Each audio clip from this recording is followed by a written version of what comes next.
London Marathon 2022. What a race, what a day, what a city. Coming together to produce something like that was absolutely awe-inspiring and incredible. But what happened on the day? Why did my race go so wrong? And why didn't things go to plan? So much to unpack, and today we're going to be going through all of it. What is up guys, Andy Forrestine Runner here. Welcome back to another video, and today we're diving into the truth about how my London Marathon experience was.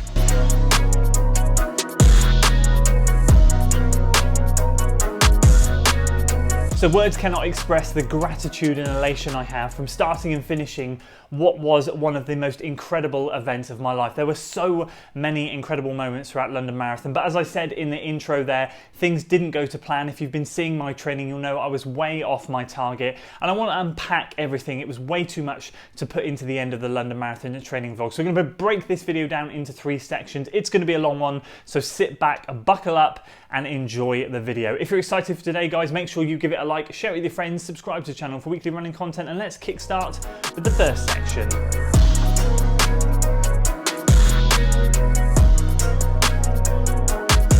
So just a very quick thank you to each and every one of you for cheering, supporting, saying my name, shouting at me, sending me footage, sending me screenshots of seeing me on the BBC, whatever it was. Thank you, thank you, thank you, thank you. It made the day just that extra bit special to meet so many of you out there, to chat to some of you on the course, to see you afterwards. Even if I was throwing up, I do apologise.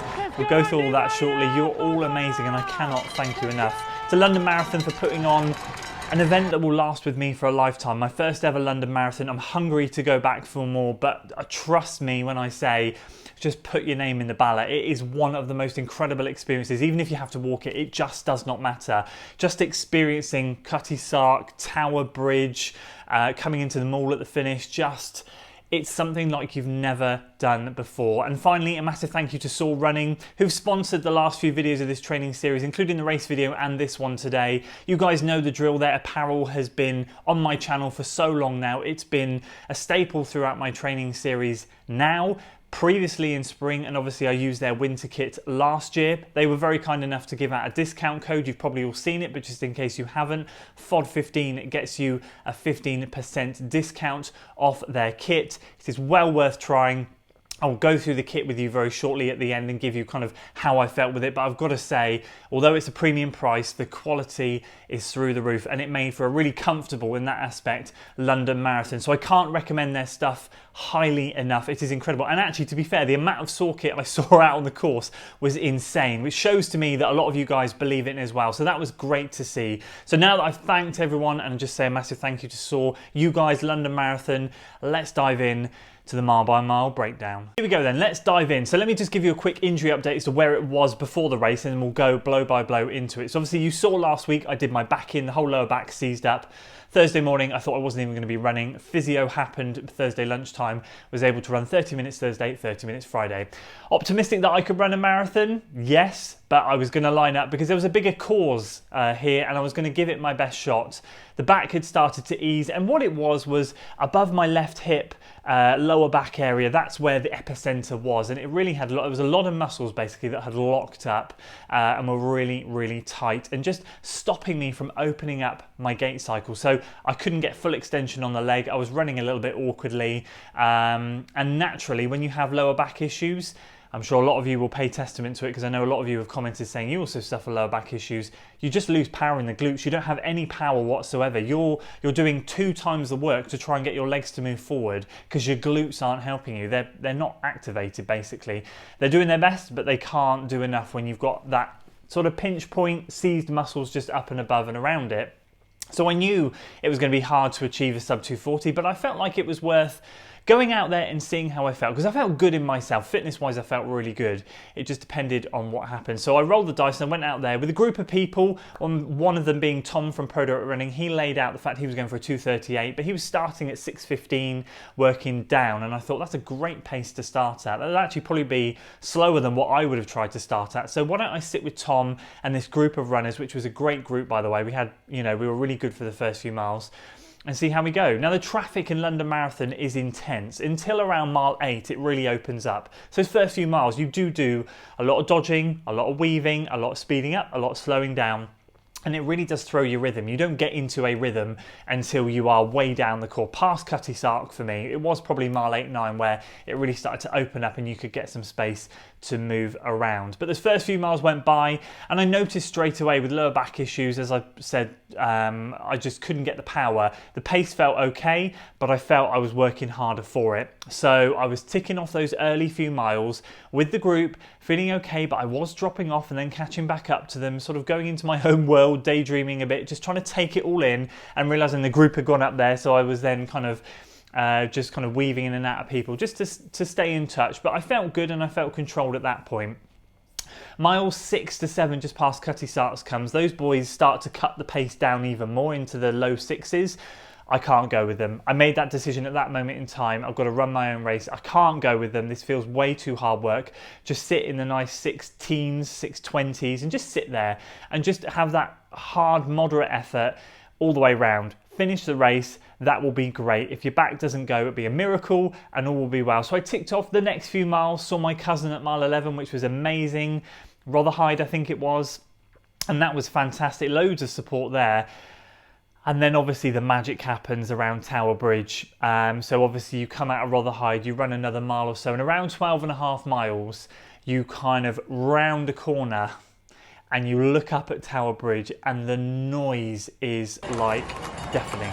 You've never experienced anything like it in your life. It is magical, mind-blowing. And I think at that point, being overwhelmed, I was completely overwhelmed by it. I was just grinning from ear to ear, running up over Tower Bridge, thinking about everything, thinking about my mum, my sister, wishing they could see it, thinking about what I was going through at that moment in time. It was amazing. It was incredible. And just cresting over Tower Bridge. As you saw in the footage, my wife and kids were there. I completely missed them. I couldn't hear them in the noise, but they were great. And shortly after that, that's when the back went, which was really sad. Kind of what you do is you come round down off Tower Bridge, around the corner, and you sort of head out over east into London. I think you go eastwards.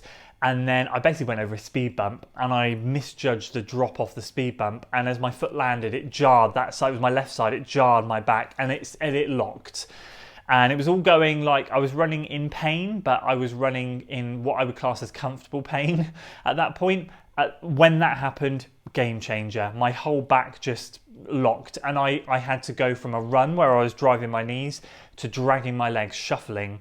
And that's when pace really started to slow. I was really working hard trying to drag my legs along, and it was just, I knew at that point my race was over for any kind of good time, for anything.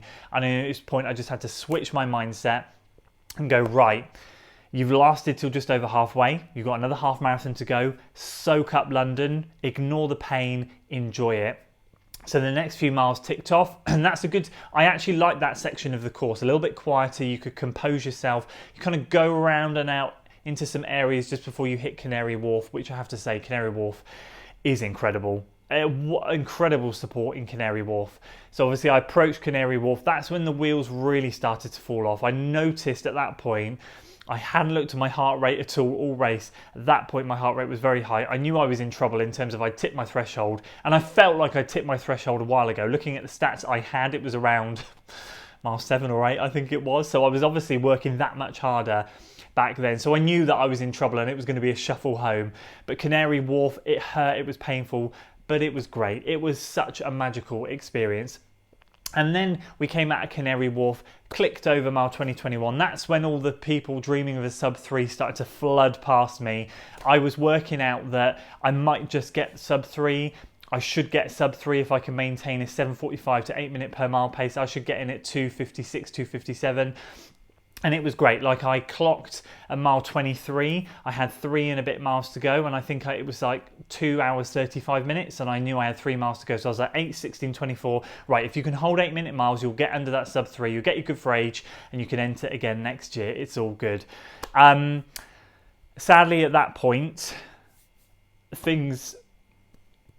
Oh, God. Do you know, I've tried to talk about this so many times to my wife and everything, and it's really a difficult situation to talk about, but I just keep getting emotional every time I talk about it, and I don't want to get too emotional because that's not the point of this. But we came across a really tragic situation just under the bridge at mile 23.5, and actually I had some footage of someone filming me going into the bridge, and right at that moment, just as the camera stopped rolling, was a runner in distress. Now obviously London Marathon have put out a statement. Sadly this runner's passed away, and they've asked to respect their privacy, and so I wish to respect their privacy. I'm not going to go into any details of the event, of what was going on, of what was happening, but I will just quickly say that we ran into the tunnel. I was running with somebody else at the time. We noticed down to the side of us there was a runner on his knees over a chap, and he looked at us and he said, "Medic, medic, we need a medic." At that moment in time,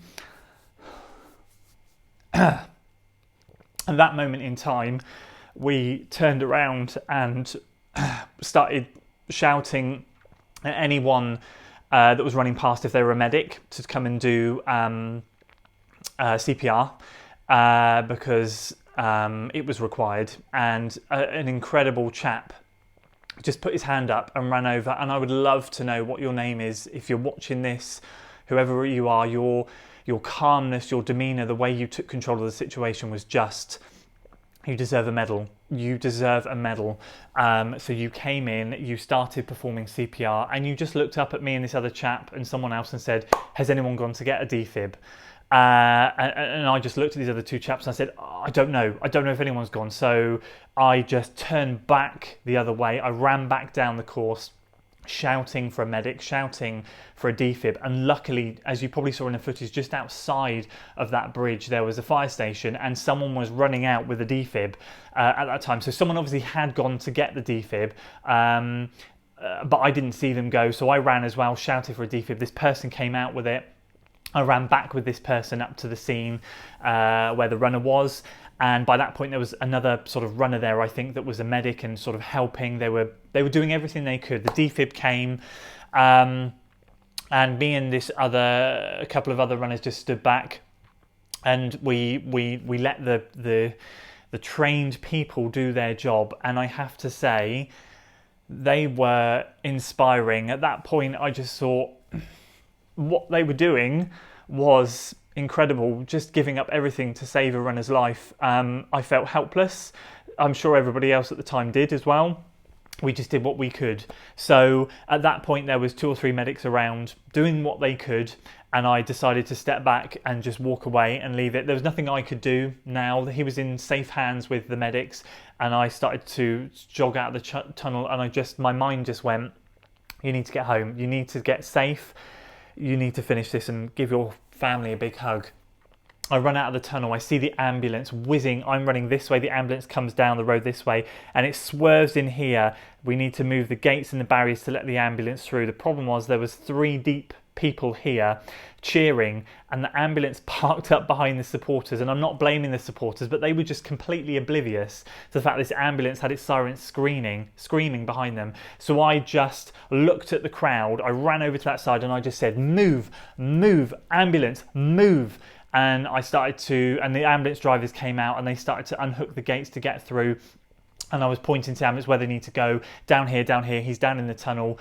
And at that point, once I let the ambulance go, that was all I could do. So I just burst into tears. I just absolutely bawled my eyes out for the next half mile, got myself together. Ben is running, was there, and it was so wonderful to see Ben. But at the time, I'd literally just stopped crying, and I said to Ben, please, I love you, mate. I can't talk at the moment. I'm just in pieces. My wife was there. I gave her a big smile because I've never been so grateful to see someone in my life. And I just kept thinking to myself, I hope to God that runner's all right, and I hope to God he gets to make it and gets to see his family again. So that last 0.5 of a mile was, that last mile and a half was painful. The cramp set in. I think my body the tension just completely came over me. I had to stop on the mall to stretch my back because my back just went into spasm again, and I crossed the finish line. And I crossed the finish line. I threw up everywhere. All my gels came out. I was massively dehydrated, and I just kept thinking to myself, that's I couldn't get that poor runner out of my thoughts, and as we all know now, that runner sadly didn't make it, and I just want to take this opportunity to extend my condolences. I hate crying on camera, I hate it. I want to extend my condolences to his family. I'm devastated that he didn't get to finish what he started, and it just reminds, oh God, just reminds you how life can change in the blink of an eye, and it just put a whole different perspective on everything.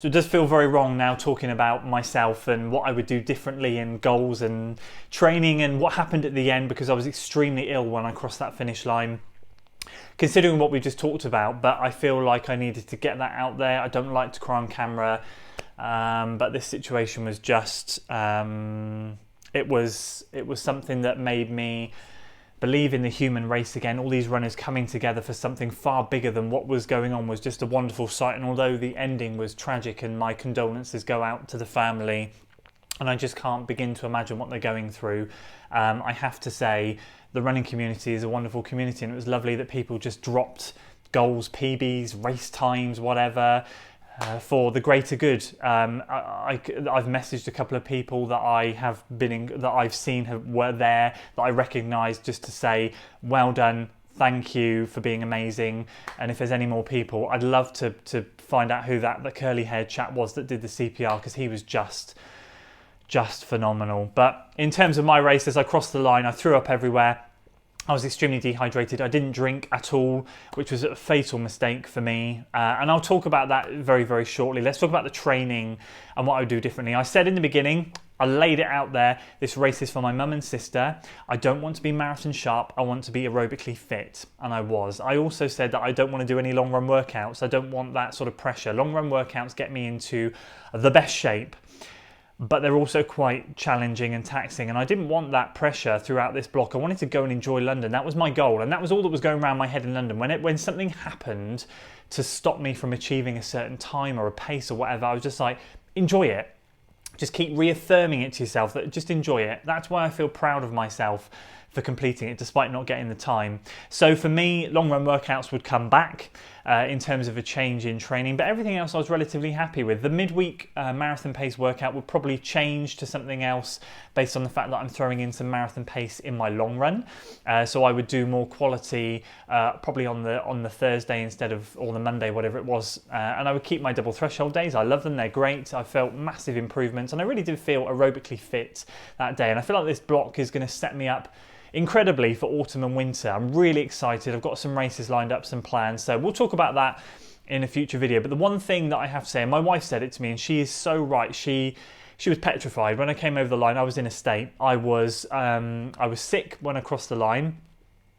I was cramping horrifically, just like most other runners. I staggered into Trafalgar Square, past under the arch. I couldn't move. I was sitting down, I was all right. Standing up, I would get dizzy, I would spin. It was horrific. I threw up again in Trafalgar Square, so I do apologise, Trafalgar Square. I left my mark there. And once I'd been sick a second time and my stomach had cleared, I started to feel better. I sort of came back to life a bit and had a bit more about me. I was able to stomach fluid and liquid and stuff. But my problem is, and I tell everybody, they always say when I'm training, what's your hydration strategy? What's your fueling? Well, I take gels, but I don't drink. I can't drink because my stomach, the second I drink anything when I'm running, if I'm at an easy pace, it's fine. Anything more than that, my stomach just knots. It's horrific. It knots into pieces and I can't run. It physically stops me from running. So I need to sort out my hydration. And my wife said to me, you're not running another marathon until you can sort out your hydration, which I said to her, I respect that, that's fine, I totally get it.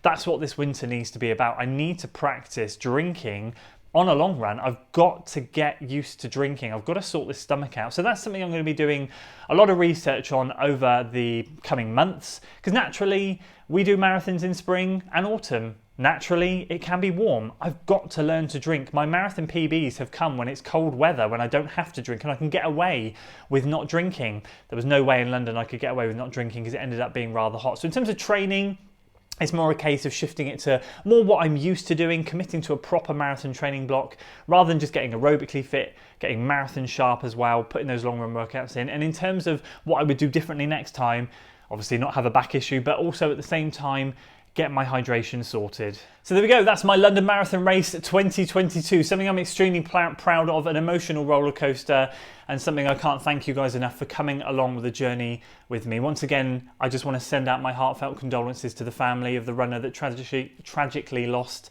his life that day. As runners, we know what we're embarking on. As runners, that we know we're stressing our body, and as runners, we know that these things can happen. We just never think that they might happen to us or anyone near us, or we might not see it.